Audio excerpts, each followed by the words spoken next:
कांग्रेसी दंगाई हाजी अली शहजाद, जिसके घर पर हाल फिलहाल में बुलडोजर की कार्रवाई देखने के लिए मिली थी, इसके बारे में कई सारे चौंकाने वाले खुलासे सामने आए हैं, जिससे हम आपको अवगत कराएंगे। सबसे पहले तो ये कि वो कपड़ों का ठेला लगाता था, लेकिन कांग्रेस ज्वाइन करने के बाद 20 करोड़ रुपए की हवेली में रहने लगा। यही नहीं, वो अपनी अदालत भी लगाता था और उसके भाई पर कई सारे आपराधिक केस दर्ज है। तो क्या कांग्रेस अपराधियों को संरक्षण देती है? और अब इसके बारे में क्या कुछ खुलासे जो है निकलकर सामने आए हैं, विस्तार से समझ लेते हैं। मध्य प्रदेश के छतरपुर जिले में 21 अगस्त 2024 को मुस्लिम भीड़ ने पुलिस स्टेशन पर हमला कर दिया था। हमले में कई पुलिसकर्मी घायल हुए थे। इस हमले का सरगना कांग्रेस नेता हाजी शहजाद अली था, जिसकी करोड़ों रुपए की हवेली और कारों पर प्रशासन ने बुलडोजर चलवाकर ध्वस्त कर दिया था। शहजाद अली कुछ साल पहले तक बेहद गरीब हुआ करता था और कपड़ों की फेरी लगाता था। हिंदू परिवार की जमीन पर उसने हवेली बना रखी थी। मीडिया रिपोर्ट्स के अनुसार हाजी शहजाद अली की जिस हवेली पर प्रशासन का बुलडोजर चला, वहां की जमीन का मालिक कभी एक कोयरी परिवार हुआ करता था। आरोप है कि कई आपराधिक मुकदमों में नामजद हाजी शहजाद अली ने यह जमीन उसे डरा धमका कर हासिल की थी। इन आरोपों की जांच फिलहाल जिला प्रशासन करवा रहा है। हाजी शहजाद अली पर हत्या के प्रयास, धमकी देने और जमीन हथियाने के कई आपराधिक केस पहले से चल रहे थे। हाजी शहजाद अली ने अपने 3 अन्य भाइयों के साथ मिलकर नेक्सस चला रहा था। इस गिरोह में उसका सबसे छोटा भाई फैयाज अली भी शामिल है। फैयाज अली बी पुलिस की लिस्ट में एक रजिस्टर्ड अपराधी है। उस पर कई मुकदमे दर्ज है। एक अन्य रिपोर्ट के अनुसार हाजी शहजाद अली किसी समय अपनी खुद की अदालत लगाया करता था। इस अदालत को खानका का नाम दिया गया था। हाजी शहजाद ने कई वीडियो खुद वायरल किए। इस अदालत में वो लोगों में आपसी झगड़े अपनी दबंगाई से सुलझाता था। इसके लिए वो पैसे भी ऐंठता था। सुलह समझौते के मामले में हाजी अली पीड़ित और आरोपित पक्षों से पैसा ऐंठा करता था। अब पुलिस के पास हाजी शहजाद और उसके भाइयों के अवैध कारनामों की तमाम शिकायतें आ रही हैं। इन सभी शिकायतों पर छतरपुर का जिला प्रशासन जांच करवा रहा है। इन शिकायतों में करोड़ों रुपए की जमीन, कौड़ियों के भाव खरीदना भी शामिल है। कभी ठेले पर कपड़े बेचता था। हाजी शहजाद अली कोई खानदानी रईस नहीं है। लोग बताते हैं कि कुछ समय पहले तक की बात है, जब वो कपड़े की फेरी लगाकर पुराने कपड़े बेचता था, यानी नए कपड़े बेचने का भी हिसाब किताब जो है इसके पास नहीं था। हमेशा जो है पुराने कपड़े की रेडी लगाता था, वहाँ पुराने कपड़े बेचता था। स्थानीय लोगों को ये नहीं पता कि कपड़ों की फेरी लगाने वाला हाजी शहजाद इतने कम समय में अरबपति कैसे बन गया। शहजाद के पास कुछ अघोषित संपत्तियां होने की भी आशंका है। फिलहाल जिला प्रशासन हाजी शहजाद की चल अंचल संपत्तियों की जांच में जुटा है। इसके अलावा पुलिस पर हमले के कुछ अन्य आरोपितों पर रासुका और जिला बदर जैसी कार्रवाई हो सकती है। बता दें कि हाजी शहजाद अली कांग्रेस का जिला उपाध्यक्ष है। मुस्लिमों के पैगंबर के कथित अपमान के नाम पर वो 21 अगस्त को सैकड़ों उपद्रवियों का नेतृत्व कर रहा था। इस दौरान भीड़ ने उन्मादी नारे लगाए और पुलिस स्टेशन को निशाना बनाया। इस मामले में पुलिस ने हाजी अली सहित 50 लोग और 200 अज्ञात लोगों के खिलाफ नामजद रिपोर्ट लिखी। वीडियो फुटेज से कुछ संदिग्धों को देखकर उनकी धरपकड़ की जा रही है। कई आरोपी के पास शस्त्र लाइसेंस यानी जो है आर्म्स लाइसेंस जो है नहीं थे, जिनको निरस्त कर और जिनके पास थे उनको निरस्त करने की भी कार्रवाई चल रही है। यानी साफ तौर पर ये जो नाम है हाजी अली, इसने कई सारे कारनामे किए हुए हैं। कांग्रेस में एक अच्छे पद पर इसे बैठाया गया था। वो कांग्रेस का जिला उपाध्यक्ष था।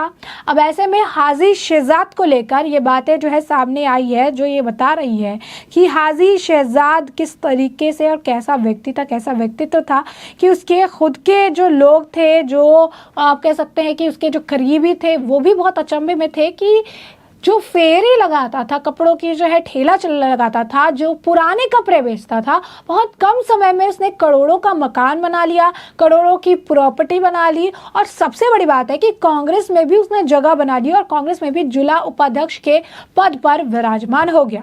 और अब उसके खिलाफ जब कार्रवाई हुई थी तो ऐसा कहा जा रहा था कि यहाँ पर बदले की कार्रवाई हुई है। ये कहा जा रहा था कि जो है छतरपुर में जो बुलडोजर एक्शन हुआ है, कहा कि मुस्लिम होना जो है अब इस देश में न्याय संगत नहीं है, मुस्लिम होना जो है उस पर कार्रवाई होगी। ये चुन चुनकर ऐसे कार्रवाइयां करते हैं, यानी पूरी तरीके से इसे एक तरफा दिखाने का प्रयास किया गया, पूरी तरीके से ऐसा दिखाने का प्रयास किया जैसे उसके ऊपर अत्याचार हो रहा है। लेकिन अब जो बात सामने आई है, इससे ये पता चल रहा है कि अत्याचार उसके ऊपर नहीं हो रहा था, बल्कि वो लोगों के ऊपर अत्याचार करके इतने बड़े साम्राज्य पर उसने खड़ा कर रखा था और इतने करोड़ों की प्रॉपर्टी उसने बना रखी थी जिसके ऊपर बुलडोजर जो है चलाया गया है। अब ऐसे में अगर आप देखेंगे तो बुलडोजर की कार्रवाई की गई थी, बहुत सारे लोग इसे लेकर, कुछ लोग जो है इस पर बयानबाजी कर रहे थे। कई सारे अगर आप कहेंगे कि नेता थे जिन्होंने इस कार्रवाई को गलत बताया था, कुछ लोग ऐसे थे जो ये कह रहे थे कि ये कार्रवाई बिल्कुल सही हुई है। तो छतरपुर में जिस तरीके से करोड़ों की प्रॉपर्टी थी, करोड़ों का घर था, घर में कई सारी गाड़ियां थी, उसे पूरी तरीके से ध्वस्त कर दिया गया था। और उसे कुछ लोग ये कह रहे थे कि क्या ये जस्टिस है, क्या ये इंसाफ है, ऐसा उनके साथ क्यों किया जा रहा है, ये एक जो है कार्रवाई जो की जा रही है ये गलत है, ये सारी चीज़ें की जा रही थी। लेकिन क्या कांग्रेस ऐसे लोगों को संरक्षण देती है? क्या कांग्रेस को इसके बैकग्राउंड के बारे में नहीं पता था? क्या कांग्रेस को नहीं पता था कि इस तरीके की चीज़ें जो है उसने कर रखी है? इतने सारे इसके भाई के मामले दर्ज है, इतने सारे उसके ऊपर खुद का कोर्ट वो लगा रहा था, उसके ऊपर इतनी सारी कार्रवाइयां होनी है। तो ये सारे जो पेंडिंग मामले कांग्रेस को कटघरे में खड़ा कर रही हैं कि आखिर कांग्रेस को क्यों नहीं समझ आ रहा। यही नहीं, आपको बता दें कि ओवैसी भी, बाकायदा ओवैसी भी उसके समर्थन में उतर आए थे। वो कह रहे थे कि हाजी साहब आपको समझाना चाहिए कि हक बात कौन करता है, कौन बोलता है। शहजाद अली को लेकर भी उनका भी बयान जो है सामने आया था। मतलब कहीं ना कहीं इसको पूरे इस तरीके से देखा गया कि उसके ऊपर बदले की कार्रवाई की गई, उसके ऊपर मध्य प्रदेश में से कार्रवाई की गई कि वो मुस्लिम है। लेकिन असलियत क्या है?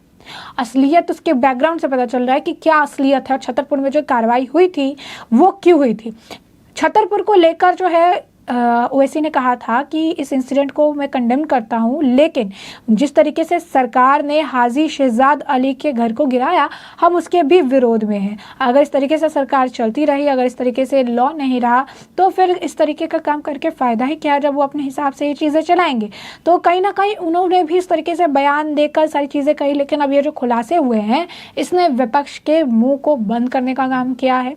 और अब विपक्ष के ऊपर ही उल्टा सवाल उठ रहा है कि जिसे ये अनजस्टिस बता रहे थे, जिसे ये कह रहे थे कि सरकार को इस तरीके से काम नहीं करना चाहिए, क्या उनको इसके बैकग्राउंड के बारे में पता था? और अगर पता भी था तो फिर ऐसे व्यक्ति को इतनी बड़ी जिम्मेदारी कांग्रेस में आखिर क्यों दी गई? इसका भी जवाब जो है इन्हें देना चाहिए। तो कई तरह की बयानबाजियां, कई तरह के बयान दिए जा रही हैं, चीज़ें जो है कही जा रही है। और अब बस इंतज़ार है तो इस चीज़ का कि अब एक बार फिर से जो है इस मामले में क्या कुछ अपडेट जो है निकल कर सामने आएगी, क्योंकि सैकड़ों उपद्रवियों का नेतृत्व वो कर रहे थे 21 अगस्त को, और पुलिस स्टेशन को उन्होंने घेर लिया था। उसके भी वीडियो सोशल मीडिया पर धड़ल्ले से सर्कुलेट हुए थे और कई तरह के क्वेश्चन जो है वो उठ रहे थे। अब इसी बीच इस मामले को लेकर खुलासा हुआ है कि किस तरीके से कांग्रेस में जाने के बाद उन्होंने इतनी संपत्ति अपनी बनाई, 20 करोड़ के आप कह सकते हैं मकान वगैरह बना दिए, प्रॉपर्टी बना दी, इतनी एक्सपेंसिव कारें उन्होंने रख रखी थी, और कांग्रेस उन्हें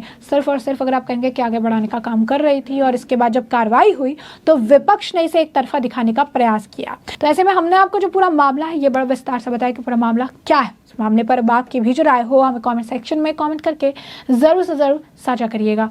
धन्यवाद।